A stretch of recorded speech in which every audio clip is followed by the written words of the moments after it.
Hi, I was asked to join in a collaboration for a Homestyle Dinner.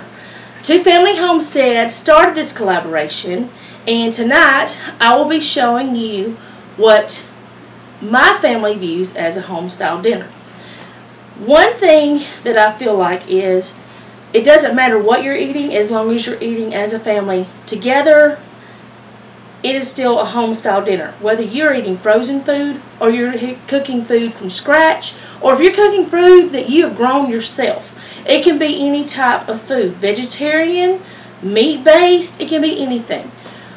So the biggest thing with me is eating at home with your family, and even sometimes having friends over to eat your dinner as well. What I'll be cooking tonight is beef tips, one version that I do, fried green tomatoes, and a type of home fries that I do. So I'm going to wash my hands because I've touched my nose a couple times, and anybody who watches me knows I'm a little bit weird. I don't think it's weird though. So I'm going to wash my hands and I'm going to get it started.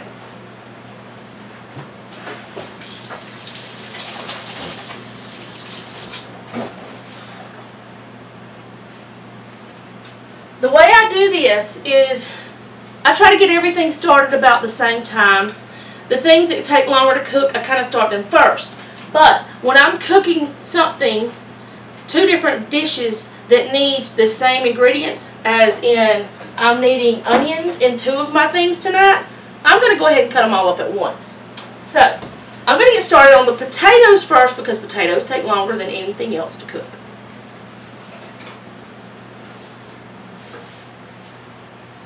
And what I have here is just red potatoes. I'm leaving the skin on because the skin has a lot of nutrients.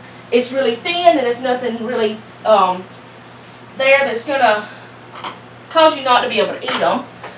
And it's just easier. I just wash them and then I just chop them up into chunks. But I'm going to hit the eye on.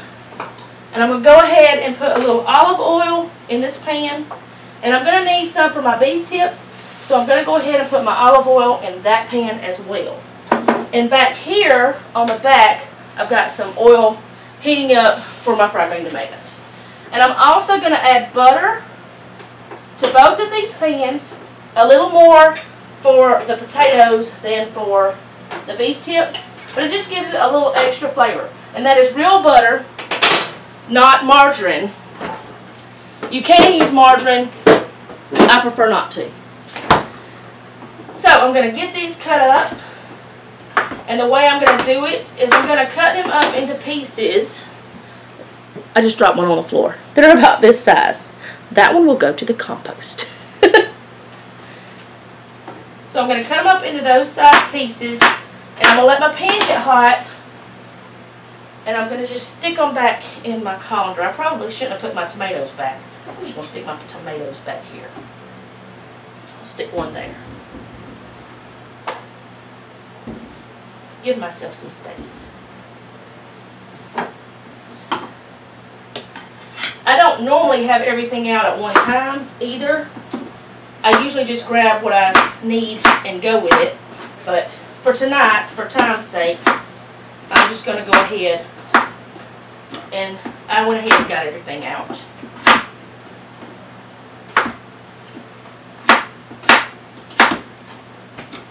You want to cut them all about the same size. I mean, you're not going to get them perfect, but get them close. If you see any bad spots in your potatoes, go ahead and get those.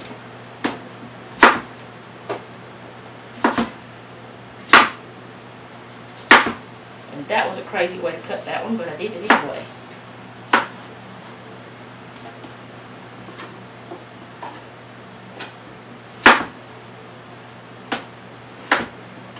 I wanted to use purple potatoes for this. One reason, they're much smaller. You only have to cut them once most of the time. And they're delicious. They taste good, but they have a lot more nutrition in them. But both of my Publix, the purple potatoes just looked horrible. So I just said, nope, I'm not going to do that. I'm going to go ahead and cut up my onion for both my meat and my potatoes.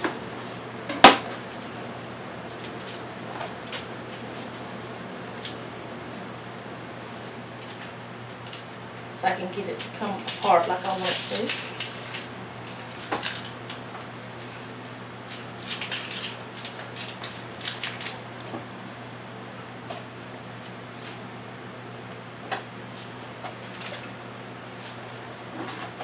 And I don't have any certain way I cut these.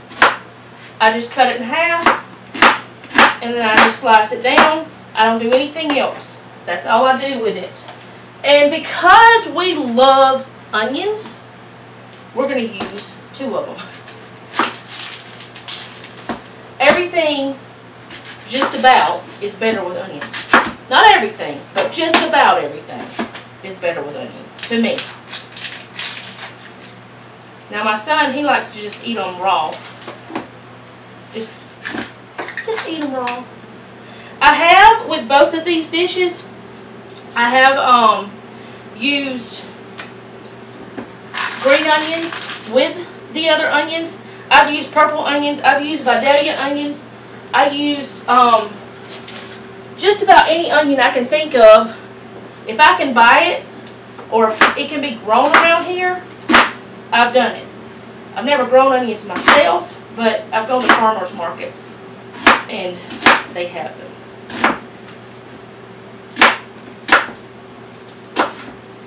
Okay, so I'm going to put half this onion in one pan and half in the other. It'd help if I had turned that one on, wouldn't it?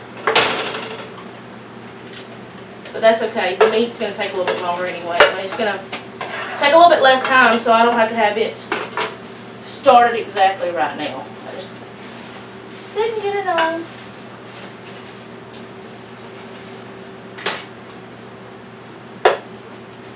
Alright, now I'm going to get some of this onion in here, and I'm not going to get all particular about it. I'm just going to kind of throw it in.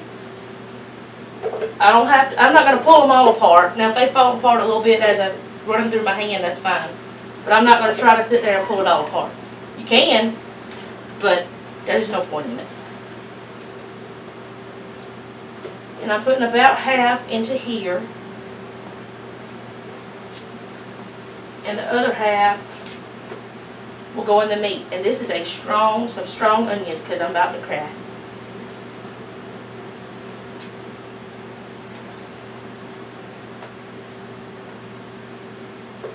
Okay. And I'm going to add my potatoes.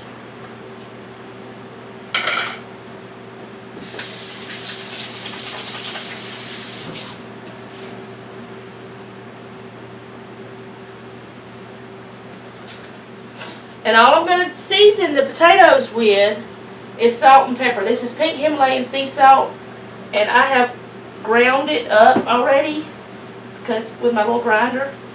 I don't know how much to use. I don't know how much to tell you to use. You just use as much as you want. It's according to how salty you like things. While I've got this going, I've already ground some for my flour for my tomatoes. That way, I just ground it once. And the same thing with my pepper. I've got it ground already. You put it in there, and then you put some in here. Now I am going to have to grind some more of my pepper for my meat because I don't have enough space to grind a lot at a time with that grinder. But all I got to do is stand here and push a button. It's not a big deal. Or I'll just stand there and hold it over like that. Alright, that's all I'm going to do to potatoes. Salt, pepper, butter, olive oil, and onions. You just put it in there, stir it around a little bit. Put a little bit more onion in there. Because onion is delicious. And then I'm going to put my top on it. And I'm going to leave it alone for a little bit. Now I'm going to go on to my meat. And I'm going to go ahead, because I want to get my onions out of the way. And I'm going to put my meat and my onions in there. And I'm not being particular, just like with the other. I'm just throwing it in there.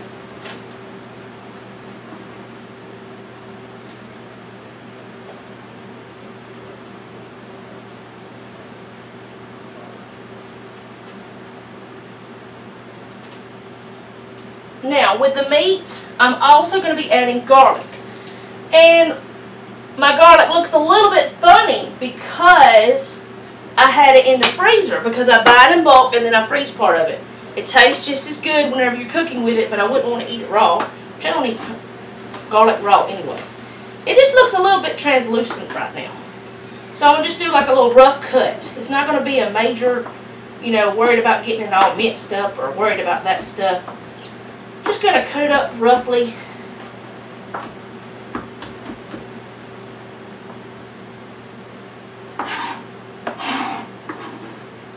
And then I'm going to throw it into my pan. Get all the garlic goodness. That was probably about 6 or 7 cloves, maybe more than that. I don't know. I didn't count them. I eyeballed it. Get the sticky off my hands from the garlic. Now I'm going to throw my meat in there, and what this is just some beef tips cut up. You can use it for different things, but it's just beef tips. And I'm just going to kind of break it up a little bit with my hand. Then I'm going to throw this in the trash so I don't have to deal with it anymore.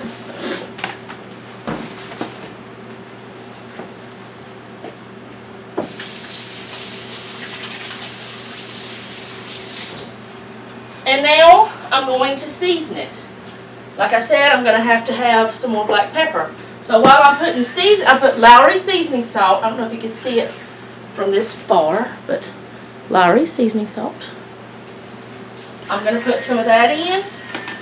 This is to taste. We don't need a lot. And then I'm going to put original Mrs. Dash in there.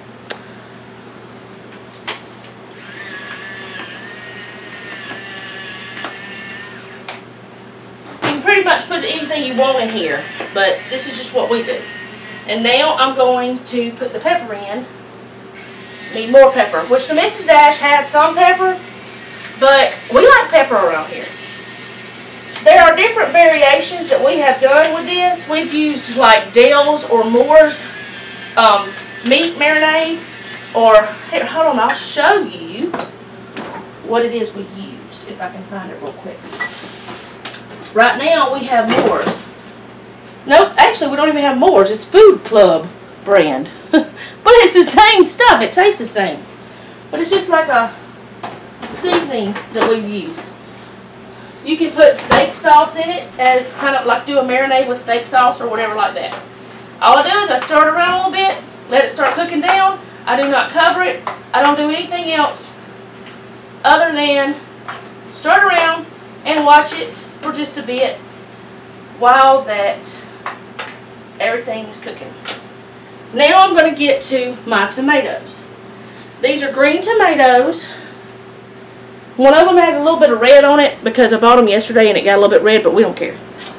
Now, my daughter does not eat tomatoes, the green tomatoes. She doesn't eat them. It'll just be me, my husband, and son, but that's okay. I like mine cut rather thin. My husband wants them thick. So I'll cut some for him, some for me. My son just doesn't care how they're cut.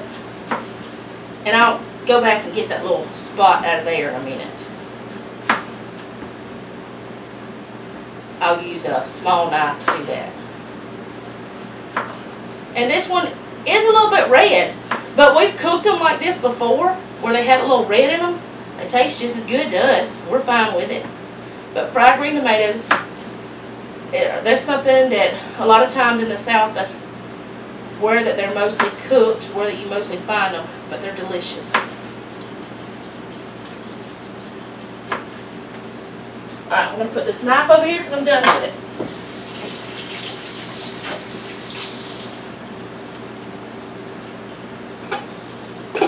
That's cooking up now.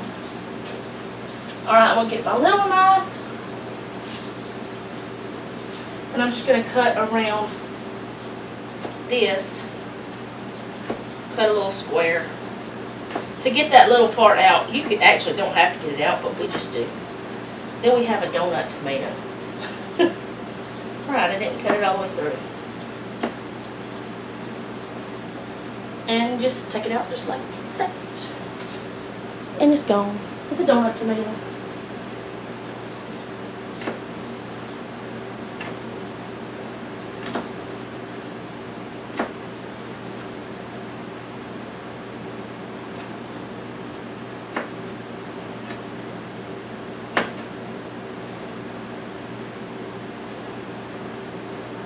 Okay. One more, and then I'm going to show you how that I do the breading process. I only use flour, salt, and pepper. I have used self-rising flour. I have used all-purpose flour. Today I'm using self-rising. It doesn't matter which one I use. It's still both good. Tastes good. Alright, I'm done with this knife, so I'm going to get rid of it. And what I do is I take my salt and pepper and flour and I kind of mix it together. That way I have that done.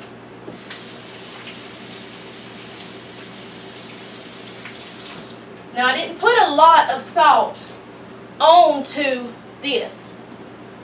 I didn't put a lot there, so this next thing, don't look at it and say, oh my goodness, she's adding more salt.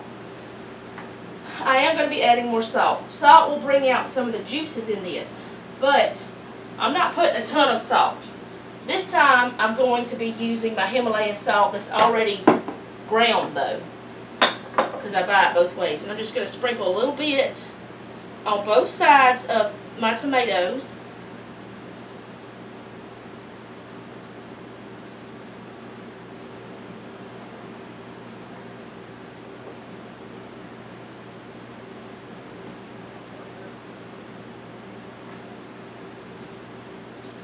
Okay.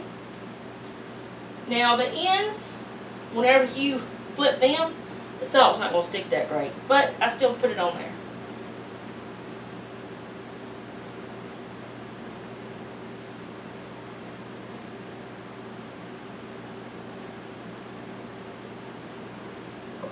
Alright, now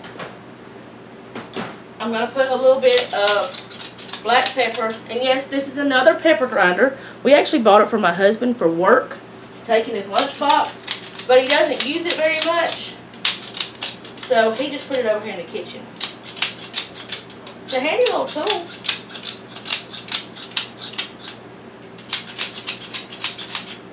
Alright, then I flip them one more time.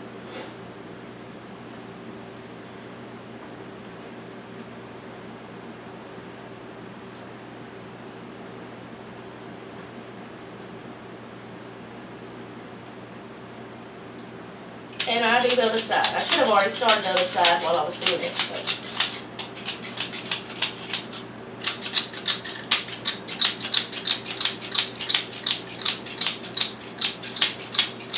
Alright, I'm going to sit that there because I got to clean all that salt and pepper off the outside. Alright, now what I do is I just take and I dip them in my flour. And I sit them over here on this. This is actually my washer. But we have it lined with freezer paper. Sometimes I use wax paper. Sometimes I've used saran wrap. But we just grab freezer paper because I have an abundance of that. But I just dip them one time.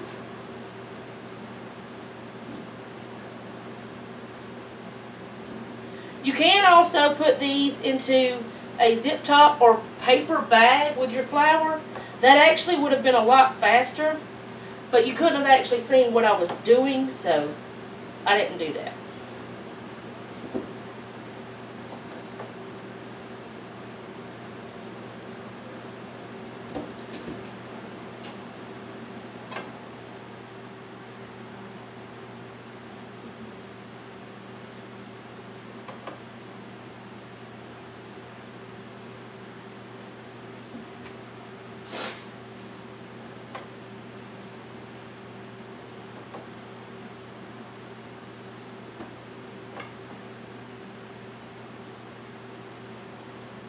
Okay, now what I'm going to do is right back where I started, I'm going to dip them again. because the tomato has absorbed some of that, some of the flour into it. And if I could cook them just like they are, but if I dip them one more time, they'll be crispier. And I have heard of some people putting cornmeal or cornmeal mix on them when they do this.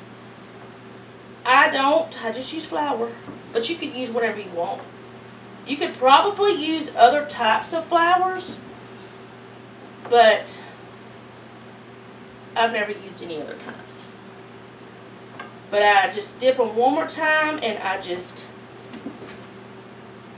sit them right back where they were. I don't know if I've dipped this one twice, but I'm going to dip it again. I have dipped them up to 3 times before. I do this same thing whenever I cook squash or eggplant. And all that onion has got my nose going crazy, so I'm going to have to take care of that before long because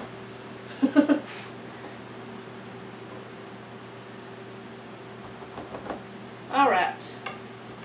Now, I'm going to let them sit there for a minute and check the heat of my oil.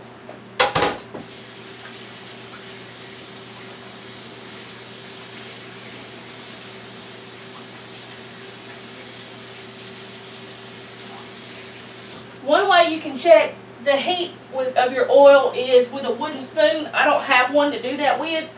I don't even know what I did with all my wooden spoons. But I just usually can just kind of hover my hand over. I'm going to go ahead and stir this stuff a little bit because it needs a little bit of attention. And you could also, with these potatoes, put different herbs and things like that in there. Now, this right here is the way my daughter loves them. So that's the way I do them. And I'm going to stir this meat a little bit. It's looking good.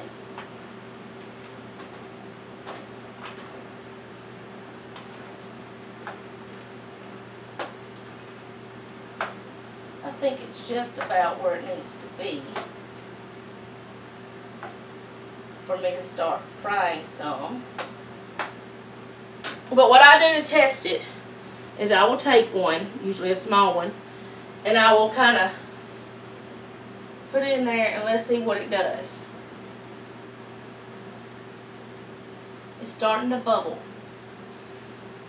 Now I don't put a lot in at a time because I don't want to overcrowd this pan because that'd be a mess. Some of these are absorbing a lot, so I'm going to put a little bit more on the ones that have absorbed a lot.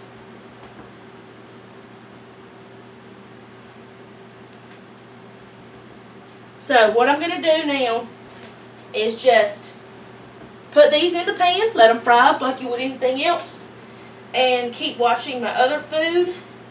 And I'll just bring you back whenever it gets closer to done, and I'll show you more of what's going on, of how that I take the tomatoes out, because I do have a process for that too.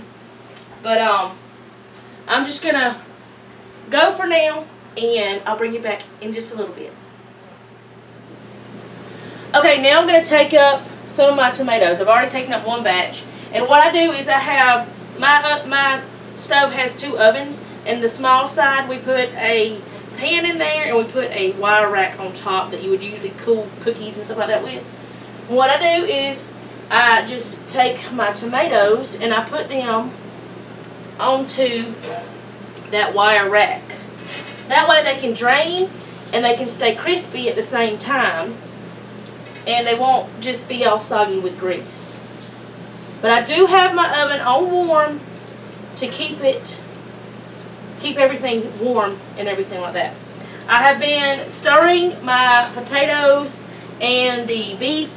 I took the lid off of the potatoes because it's they're done pretty much. But I want them to brown a little bit, so I took that off. And I've been putting about 4 tomatoes in this pan at a time. I could have done more, but I just didn't.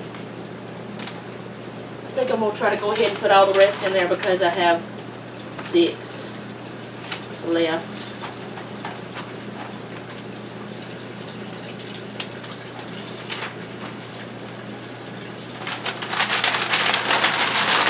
That makes it easy cleanup. So I'm going to clean the rest of this stuff up. And I had actually slid my things over on my paper. That's another thing. I'm going to clean all this up. And I'll bring you back whenever everything is done. And this is our version of a home-style dinner. Family sitting around the table, eating together, and not sitting in a living room on a sofa or something like that. I know some families have to do that, but this is the way we want to do our home-style dinners. It doesn't matter what you eat as long as you're together. If you like this video, please give me a thumbs up. Hit the subscribe button if you haven't already. And share this with friends on social media if you'd like to as well. And give me some comments what you think would be a home-style dinner. Thanks for watching. I'll see you next time. Bye.